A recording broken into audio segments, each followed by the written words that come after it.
Greetings and welcome to the fifth house. This is Ron from Tarot of the Twin Sun. We shall be doing a reading for Leo, okay? Now, this reading will have to do with your karmic path in September.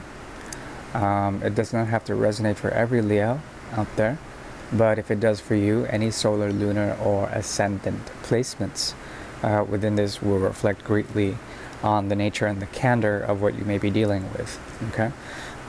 Now, it's very important to note that fixed fire is an incredibly potent element.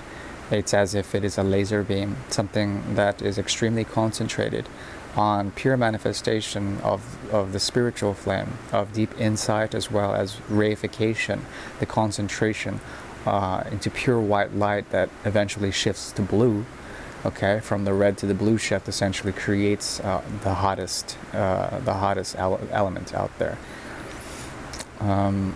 This speaks about concentration, but also disintegration, and through this realization of the fifth house of Leo, what is activated within the axis of the fifth house and the 11th house is essentially pure consciousness, okay, the link that allows you to understand oneself without having the encumbrances or the definition that is defined through another, okay? This speaks about pure independence in the highest form of human spirit, okay? That is usually symbolized through either the id or the superego that is embodied through a child, okay? Not to say or degrade Leo as being childlike, I would never say that. But there is something innocent about this, okay? And it has to also do with the axis of Aquarius and Leo, which is, bringing forward and leading, pioneering, engineering into the face of the new age, okay? Now, the interesting thing about the people that you bring forward is that you have the ability to bring them forward in such a way that they would be extremely different or countercultural in nature, and that is how you would respect them. There is an element and degree of respect that has to do with the fixed axis of air and fire, okay, of fire and air. And what does that do? It produces a cool, exacting scientific approach that brings forward relationships in such a way that emotions or perhaps even grounding are lost, okay? Not to say that there is no way, it's not to say that there is no foundation, but it's to say that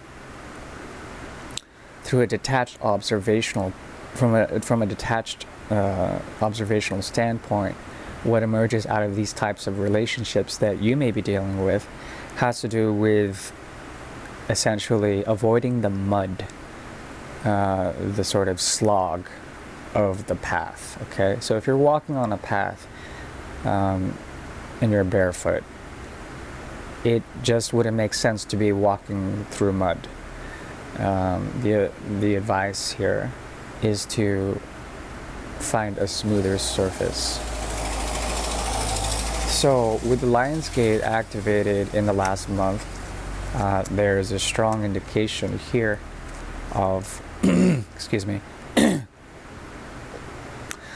of essentially your 7th house, which is activating 5, 6, 7, 8, 9, 10, 11. Yeah, it would just be the 7th house. So there's a possibility that a relationship, either from the past or that is being manifested now in terms of September's energy, it's as if you've manifested someone from the past or into the future, someone who represents the dynamism of what you've been expecting, okay? And the irony is that this person cannot be tamed. There's something extremely wild and weird off-putting different about them, and it you wouldn't be able to really, they sort of match your level of independence. They're also very stubborn. But let's go further into the reading now. 1, 2, 3.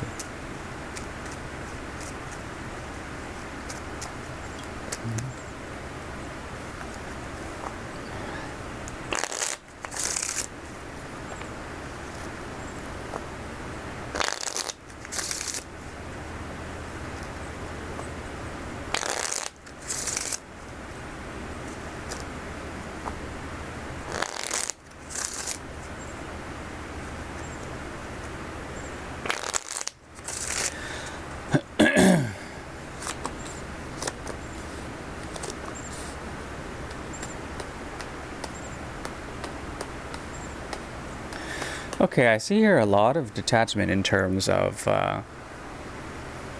what you do. There's a lot that has to do with your relationship to a mother figure, also being very influential in September. Karmically, this has to do essentially with creating your world, your reality, your life. Being able to essentially find a sense of what you've been trying to create, or what you've been sort of bringing forward on the horizon point. And this allows for a detached way of doing things, okay? Detachment in the past, detachment in the future. And it allows also for you to find and manifest something that is greatly abundant, okay? At least in terms of what you're doing. But I see this strong influence where you need some sort of emotional undercurrent in order to fulfill that in which you are doing materially, that in which you are bringing forward in the workplace, or in your path as a student of life, or a literal student, or someone who is working on something in terms of the perfection of a reality. And this is something that is difficult to do because firstly, perfection is never attainable. We are limited by our own human fallacies, as well as our human limitations in terms of perfection that can only come through something much beyond our own human form of expression. And also, well, I think that's just basically it. I'm going to go ahead and move further now into the reading before I get too lost, getting really forward into the ether here. So what we're doing next is a 9-card spread known as the Great Mirror. The Great Mirror is a tool devised by the Order in order to see particular karmas or energetic resonances that may be reflective between the energy of Leo and a significant other. Please take only what you will. Let's go ahead and get started.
So when it comes to this connection, I think you are trying to find the inspiration, okay, that is not being provided in the world around you. There's something, it's like driving the nail in the coffin of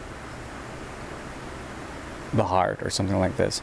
But the irony is that you're trying to shift that around. There's something about this that speaks greatly about the energy of fire, as well as the commitments that may be had in terms of what you try to bring forward. There's the magician here, which is indicative of the third house. There's a need to bring forward a voice or a sense of communication, but also the elemental drive of fire in order to produce an effect. Okay, I think you have visions that are inspired by this connection that allow for a way to be sincere, authentic. There's something about them that is also very sincere and authentic on a very deep level. And the irony is that their ambitions are getting in the way of this sincerity. There's a lot of drive and motivation in what they do. There also is an afflicted Jupiter in what they do that actually manifests in terms of expanding. They expand in one direction and it becomes imbalanced in what they do, what they try to produce in terms of a probable or a pragmatic effect that would be on the connection. Between you two, there's an element of stasis. There's something about new moon cycles that are very important, 4 of them in particular, that have to do with the envisioning and the purification process that occurs in the 6th and the 12th houses, okay, which has to do essentially with bringing forward the element of the virgin, okay, the innocent space that we require in order to develop our own inner worlds. There also is something about you that almost doesn't have the time. The 2 of Rods is greatly pointed to. The 3 of Rods also greatly pointed to. What I see here is inspiration regardless of, okay? Meaning that you inspire, there's something about them that inspires you also to mirror this drive, this ambition. But also there is a second-handed nature I don't really like about this person. Speaks about the 7 of Pentacles in reverse, okay? And this is a hidden aspect because we have the 6 here of Pentacles, we have the Queen of Pentacles in the reverse. There's something here about a second-handedness or a story of revenge when it comes to expectations. So be careful of that. There also is a possibility of the 3 of Rods, 3 of Pentacles in reverse, that speaks volumes when it comes to the sort of disorderly conduct that they may be trying to produce. Not to say that you're not of this ilk. There's something about you with the Magician that also brings forward this sort of fiery element, okay, versus earth, fire versus earth. There's something about this that that scorches the earth, that comes with heat waves of the natural flux that's going on naturalistically in our world, that that produces a karmic effect, okay? And this karma is not a bad thing. Karma is merely action that tries to produce itself. It does so because it has to, and that is the way. And what I see here is an element of becoming fair, to conduct in such a way also to produce, to set someone on fire so that they can be set loose from their more myopic or their more sort of egoistic sort of drives and ambitions, okay? This allows for what? A space to come about that would become grounded. But at the same time, the irony is that what I spoke of before, where the axis of Leo and Aquarius is avoiding the mud of the path, the muddy path, the sluggard, sludgy, sort of pathway, the marsh. This is trying to be avoided, and this also produces an effect of this type of karma. There's an avoidant capacity here that speaks of impulse, the design of impulse, sort of to create an effect that is against the auspices of Jupiter, okay? And that is not a good thing. If you go against Jupiter, it's like cutting off your own hand, or like not sort of seeing the gift behind such a connection. That's sort of the thing. There is a parental complex here that I am detecting from the pre-read as well, that speaks of a need for nurture, a need to water the earth, to fertilize things, but then not doing so, letting the earth burn so that newness can come about through that way. There's a very destructive tendency here that speaks volumes about anger, and then trying to transmute that or alchemize that in such a way that it becomes a new cycle of the earth, regardless if it's being fertilized or not. If you are feeling pain in this connection, try to find the hidden truth and meaning behind this. There's something that speaks volumes when it comes to the principles of fear and the design of fear that are hidden, that need to be understood, that need to be unearthed. And usually this comes through a type of astral connection that needs to be understood in terms of respect and boundaries in the astral realm, wherein your own psychic body, your own etheric body or astral body cannot be disrupted in terms of your own etheric space. Okay, and that's all I have. I do wish you well. Bye-bye.